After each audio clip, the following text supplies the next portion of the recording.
Shalom, queridos, graça e paz da parte do nosso Senhor Jesus Cristo.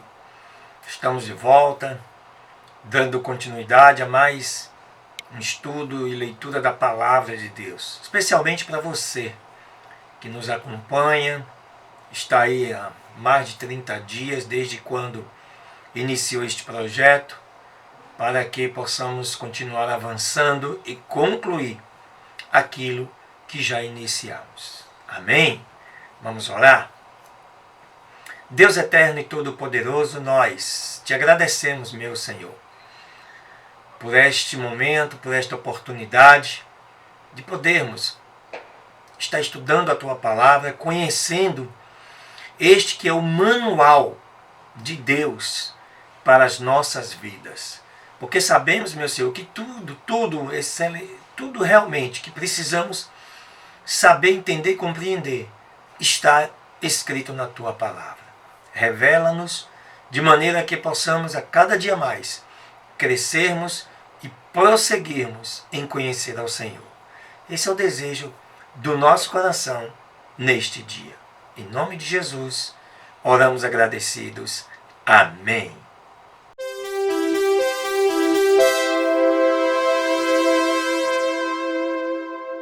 Bom, queridos, vamos lá. Primeira leitura desse 3 de julho que nós estamos dando continuidade, está aí no livro de Marcos, no capítulo 12, a partir do versículo 1 e vai até ao 21. E a palavra do Senhor diz o seguinte: começa falando da parábola dos lavradores malvados. E o texto fala assim: e ele começou a lhes falar por parábolas.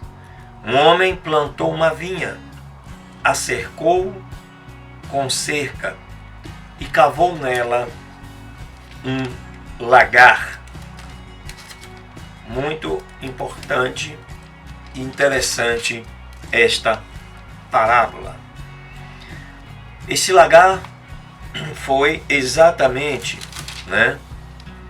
edificando em torno de uma torre. E diz assim: e arrendando-a a lavradores, partiu depois para um país longínquo.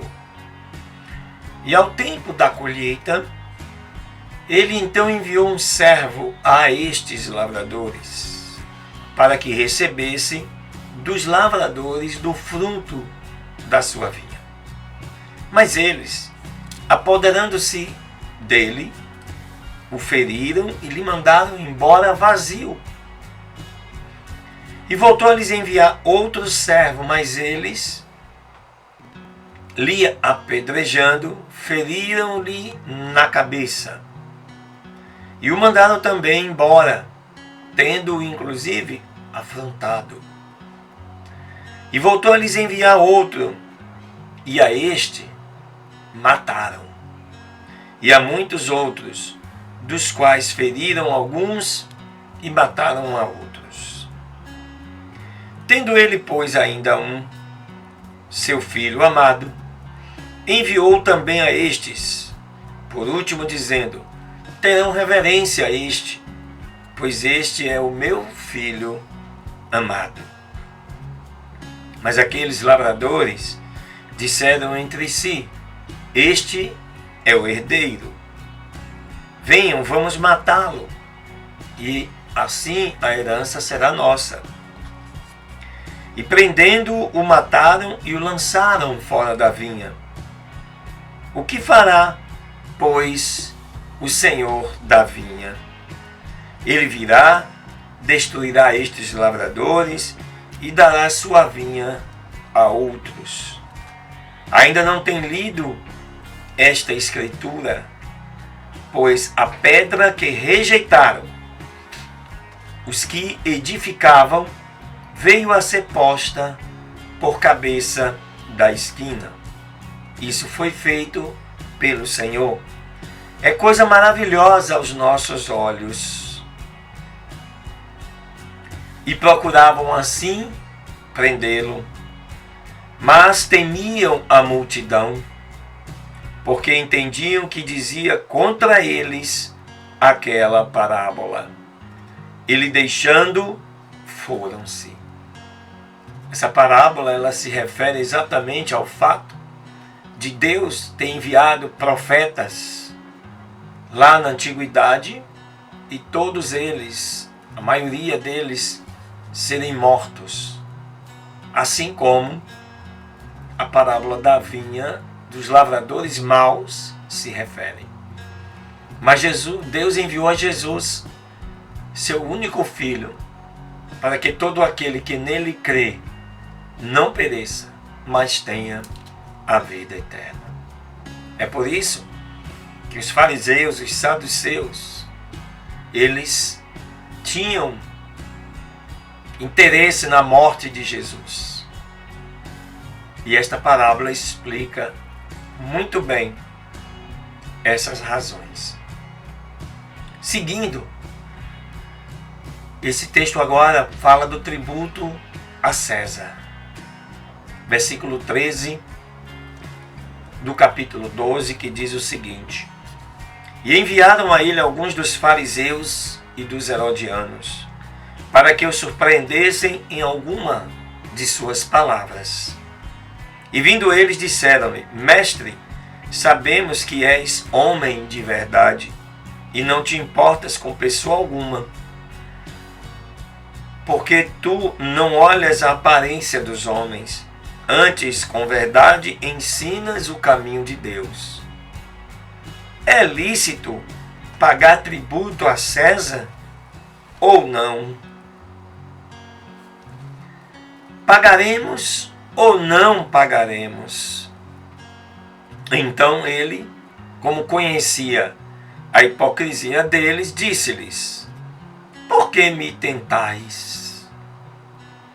Me tragam uma moeda para que a veja. E eles lhe trouxeram. E lhes disse: De quem é esta imagem e esta inscrição? E eles lhe disseram: De César. E respondendo Jesus, lhes disse: Restituam, pois, a César o que é de César, e a Deus o que é de Deus. E assim eles se maravilharam com esta resposta de Jesus. No versículo 18, Jesus falando agora sobre a ressurreição. Então, aproximando-se dele os saduceus, que dizem que não há ressurreição, perguntaram-lhe dizendo: Mestre, Moisés nos escreveu que, se o irmão de alguém morresse e deixasse mulher, e não deixasse filhos, que seu irmão tome sua mulher e suscite descendência a seu irmão. Ora, eram 7 os irmãos, e o primeiro tomou a mulher, e morrendo não deixou descendente.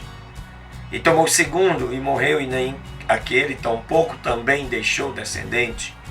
O terceiro da mesma maneira. E tomaram-na os 7, e tampouco deixaram descendente. E por último, morreu também a mulher. Na ressurreição, pois, quando ressuscitarem, de qual deles ela será a mulher? Porque os 7 a tiveram por mulher. Então, respondendo Jesus, disse-lhes: Porventura, não errais vós por isso, por não conhecerem as Escrituras, e nem conhecerem o poder de Deus? Porque quando ressuscitarem dos mortos, não se casarão nem serão dados em casamento, mas serão como os anjos que estão nos céus. E acerca dos mortos que houverem de ressuscitar, não tendes lido no livro de Moisés, como lhe falou Deus na sarça, dizendo: Eu sou o Deus de Abraão, o Deus de Isaque e o Deus de Jacó. Ora, ele não é Deus de mortos, mas sim é Deus de vivos. Por isso, vós errais muito. Né? Então a gente percebe o quanto Jesus foi testado quando esteve entre nós pelos judeus que buscavam ocasião para matá-lo. E em tudo ele respondia conforme a palavra. Aleluias! Deus abençoe.